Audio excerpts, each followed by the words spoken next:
Fancy a brew?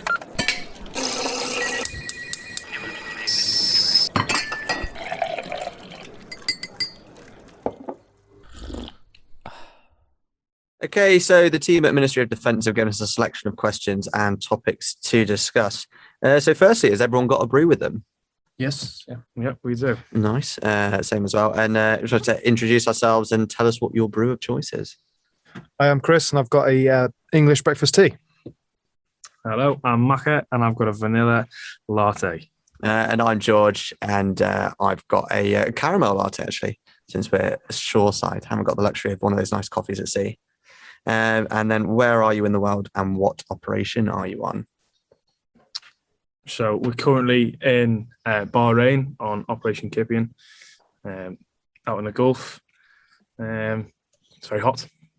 That's all I can say about this place. Yeah, it is pretty hot. So telling us what Op KIPION is, probably best place to answer that one.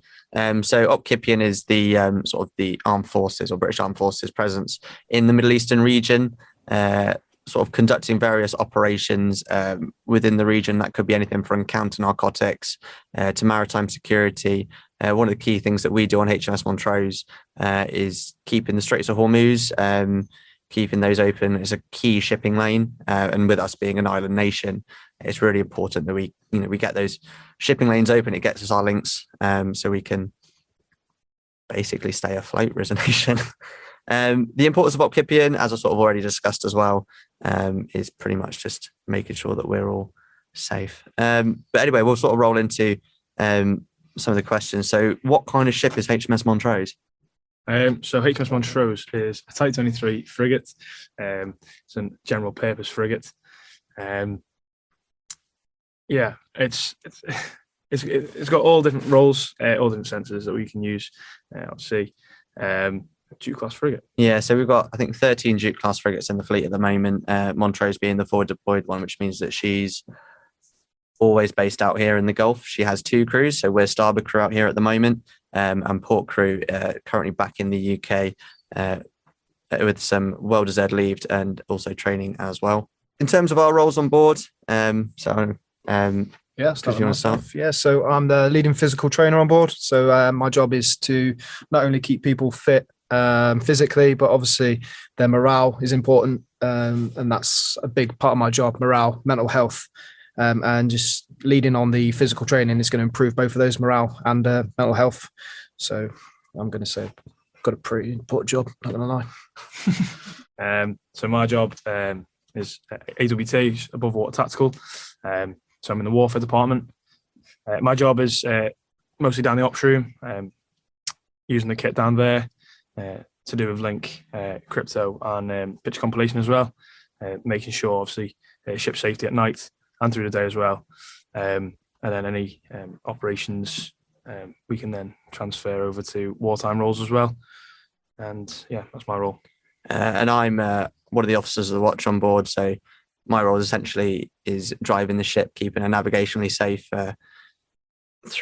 pretty much throughout all the time we're at sea. There's about 4 of us on board, so we'll rotate round. So there'll always be someone up driving the ship. I work quite closely with both Maka and Chris.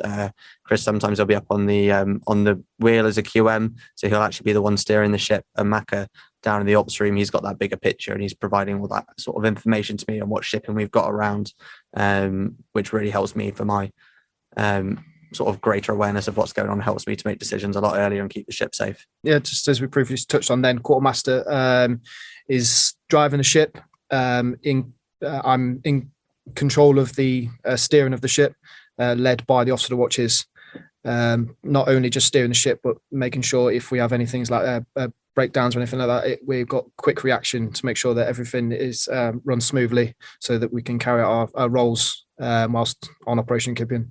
Yeah, and I thought while we're on the topics of jobs, one of the questions we got is who's got the coolest job on board? Me. I mean, we've got a lot of cool jobs on board. I'm sure everyone would probably argue their branch. I mean, probably the pilot's probably got one of the best ones, actually being able to fly the aircraft. Yeah, debatable. What do you think, Maka? I personally enjoy my job. From a civilian point of view, I think it'd be quite cool from their point of view. Obviously, because I do it from every day. it gets less and less cool the more I do it. But yeah, it's I enjoy it personally. You don't want to be a pilot. I'd love to be a pilot. Yeah, I'd love to be a pilot, but I'm scared of heights. So Fair one. And then, so what's the food situation like on board? I think it's been pretty good this rotation, to be honest. Yeah, it's been pretty good. it's been good food. It's good morale food, isn't it? Yeah. So the chefs have been really good. So obviously they provide us 3 meals a day. And when we're in defence watches, so that's sort of our state 2 running. So we'll have 50% of the ship's company up at any one time. They'll provide meals almost every 6 hours. So you'll get a breakfast, lunch and dinner and a midnight meal as well. So they do really well to churn those out, and they're normally all to a pretty decent quality. Yes. And the last steak night was pretty good. Yeah. Food is a big morale booster on board, I think, especially at sea. We've had a long day or a long watch. It's been tough. I think the food is it's probably the most important thing, I think, for morale. If you have a bad meal, then it's not the best way to end the day. Yeah, what do you think your favourite meal has been on board so far? Ooh, I love lasagna. It's one of my favourite meals. So Yeah, they do. get me a lasagna any day. Yeah, they did a good lasagna on board. nice. Chicken Kevin's. Oh, can't beat a chicken Kevin. Cannot beat a chicken Kevin. But then how's the living situation as well? So obviously we covered Scran and the like. I quite enjoy it. A lot of people, civilian side, would probably scrunch up their eyebrows at it, but living with 45 people in one small area, it sounds quite off-putting, but actually there's never really 45 people in there with watches and stuff and people working. It's nice. You get a good bond. You get a good friendship role going on in the mess decks, being so close to people. Around the back, you're inside one small area, is 6 beds, so you sleep with 5 other people in close proximity. But it just builds closer bonds, if anything. Yeah, it almost feels like a big family on board. Yeah. Yeah, it's all good up there. I mean, especially so my cabin, I live with one of the other officers of the watch, and we almost use it like our office as well. So we've got a computer in there. You find that you almost live out of your cabin, but it's good that you can go into somewhere like the wardroom or the mess space. You can actually relax, let your hair down, and actually enjoy the trip. Yeah. So obviously, on the wider picture of accommodation on board, you have to sort of make it as comfortable as possible. And on board, we've got a NAFI, which is a small shop. We've got laundry room where we can do laundry. We've got gym on board. We've got all different kinds of stuff on there, haven't we? We've got it's almost like a small village, really. It's a bit like 2 decks, the sort of the high street, and you've got everything along the way. You've got the all the dining halls where you go and get Scran, the NAFI and so on. But no, it's good. You're sort of walking down 2 decks, saying hello to people. It's like just almost being back home in a way. Yeah.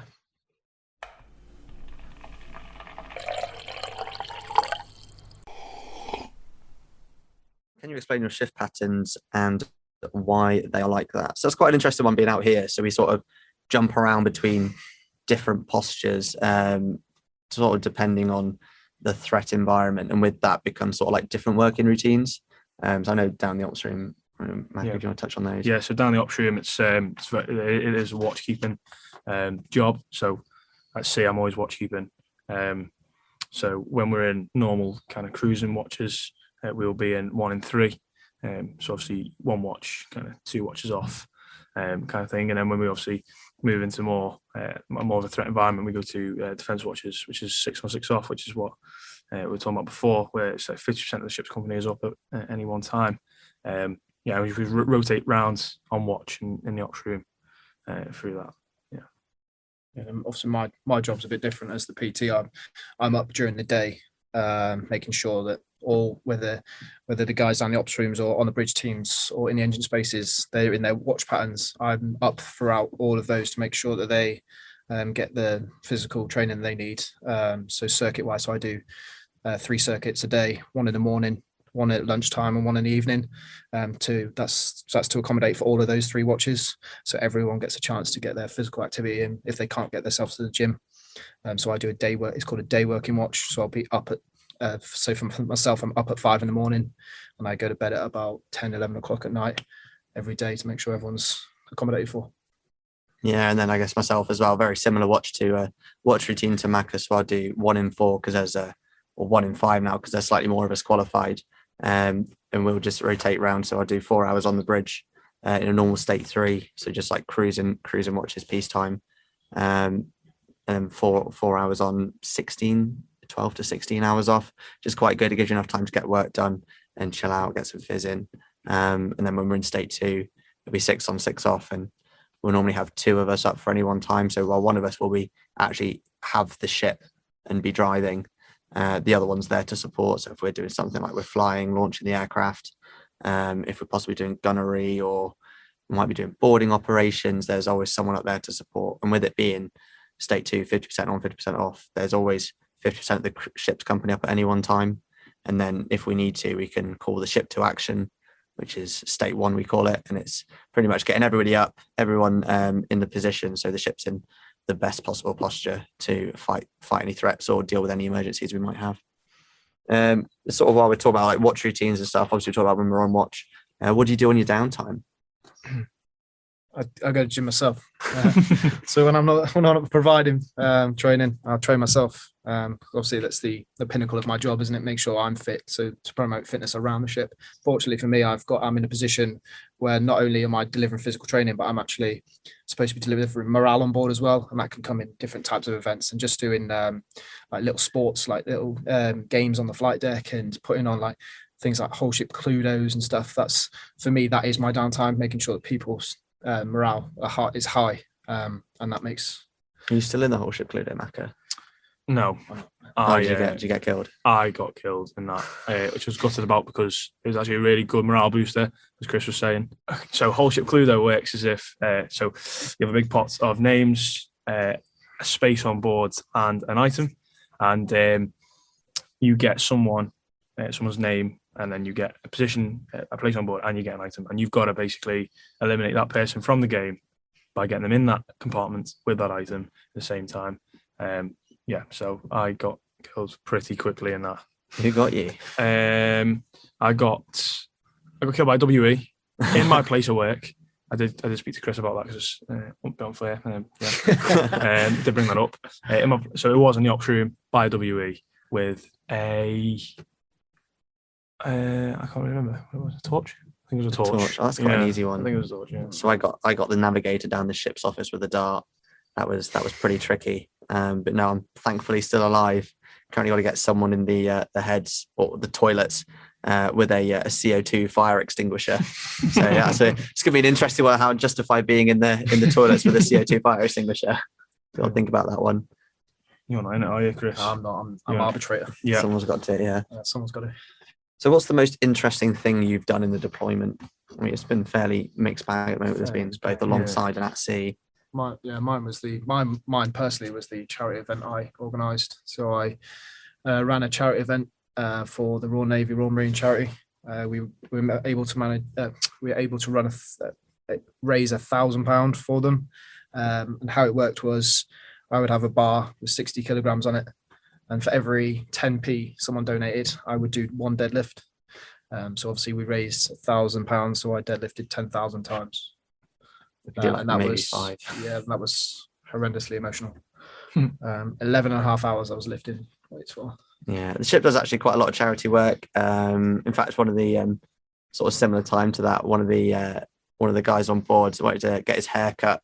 Someone in the mess asked him how much he'd pay to shave his head, and it quickly turned into a whip round. I think he managed to get almost £2,000, which he donated to charity to completely shave his head, which he did do, and it's actually pretty impressive feat, to be honest, considering it was all done within sort of about an hour or so. If only I knew it was that easy. Yeah.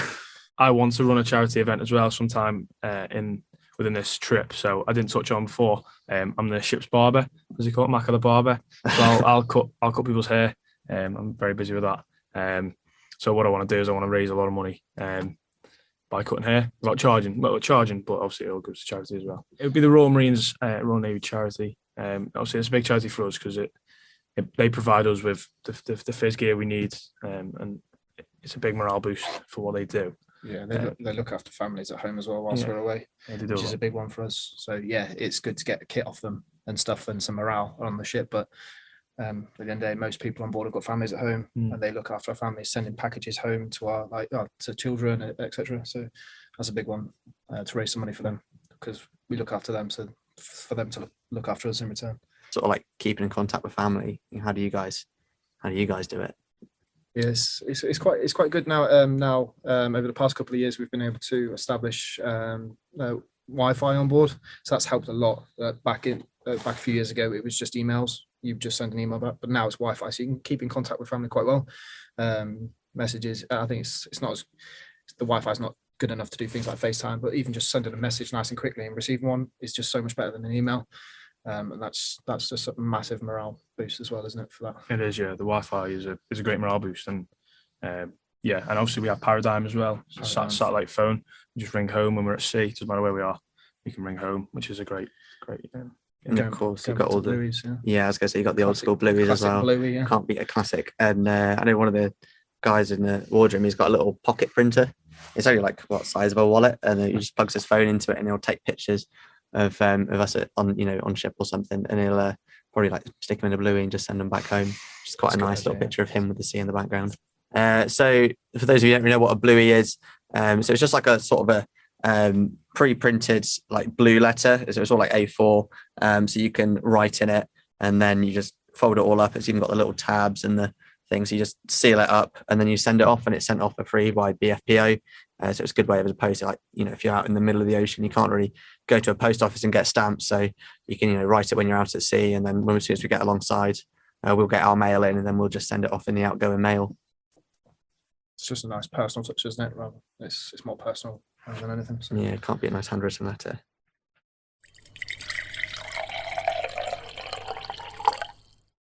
Are you missing home? More on the subject of family. We're sort of halfway point now, where we're almost just over the hump of the halfway through the deployment. So it's only going to be another 50, 55 or so days until we get back, or we're due to get back. Yeah.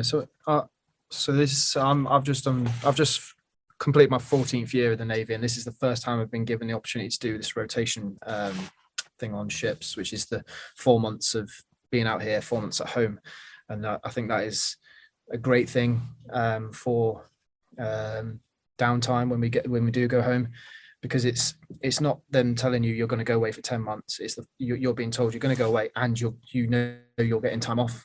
In the past, it's been a bit up in the air. So this way, you're going to get that time at home. So for me, knowing that I'm going to be at home, as bad as it sounds, it doesn't make me miss home as much, because I know I'm getting that time off at home, and I know I'm only going to be away for that small period. I can plan things, so I get out here, I can do my job really well, knowing that I'm going to have a good time at home.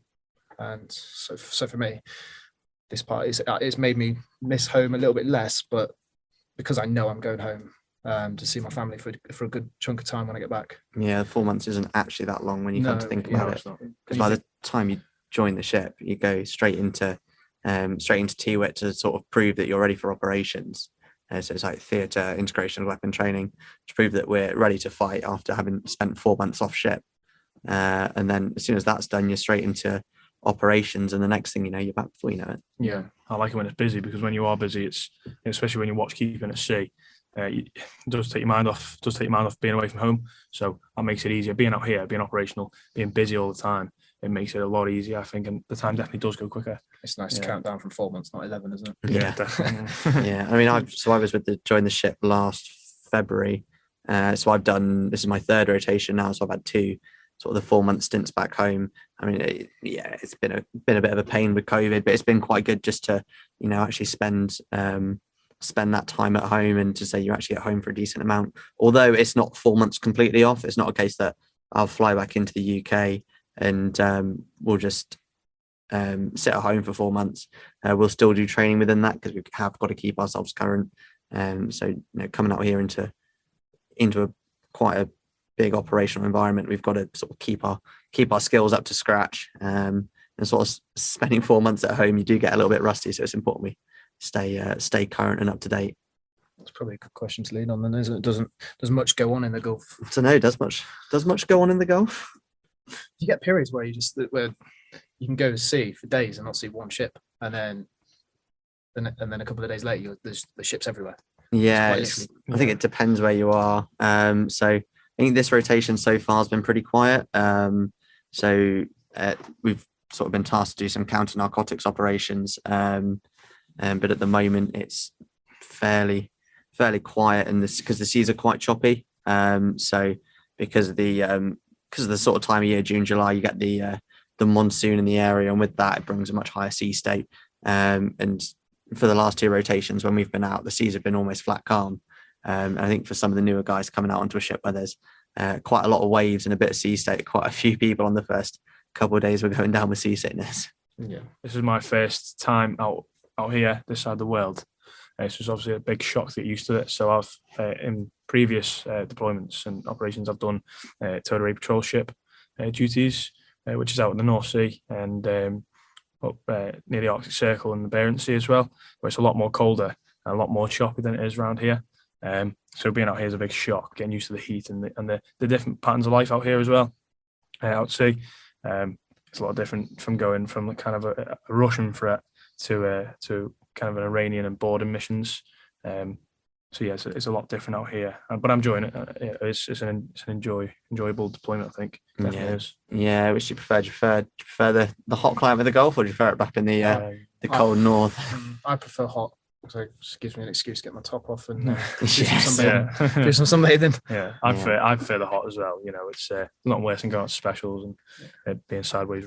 Once you've properly acclimatized to the weather, it becomes more bearable. It's still all very hot out here, but it's, when we first come out here with this flying out here now and not slowly coming through like the Mediterranean and stuff, you sort of slowly acclimatize to coming out here. But now we fly out and join a ship out here, you have to acclimatize properly. But once that's happened, it becomes a lot more bearable and a lot more enjoyable to work in the heat for me. I guess with the with us flying out and back, the whole point of Montrose really is that she's the forward deployed frigate to the region. So I mean, you've probably actually sailed out to the Gulf. How long does it take you, Club? It takes you about 2 months to get out here. So the first 2 months is going through obviously all the Mediterranean, doing some bits in the Mediterranean, then coming through the Suez Canal, and then coming up that way. So up to 2 months you can be coming out just before you're even out here. But then some ships can do it a lot quicker, and they take a few weeks to come out. So this is the first time I've done this, just flying straight out here, rotation periods. But yeah, it really helps, I think, for them wanting to keep a ship out here in the area that can quickly respond if anything goes wrong. As you know, if something were to kick off out here, then if we had a ship back in the UK, it would take when you say 3 weeks to get out. Yeah, and by then it's probably either died down or got a lot worse than it could be. But we're being out here at the moment, you could be as close as 24 hours away. And it's a lot easier to fly a whole crew of 200 people out and leave the ship out here than to sail a whole ship out. And obviously we can't fly a ship back because it weighs almost 4,000 tons. But yeah, so it's quite a good model actually. So port crew, they're currently at home at the moment. So then that's the whole point of us being 4 months on, 4 months off, is that we don't go fly home for 4 months and the ship just stays tied up alongside, is that port crew almost come and take it over. So it's almost like doing a watch, but for 4 months. So that's how they just keep the ship out here for so long.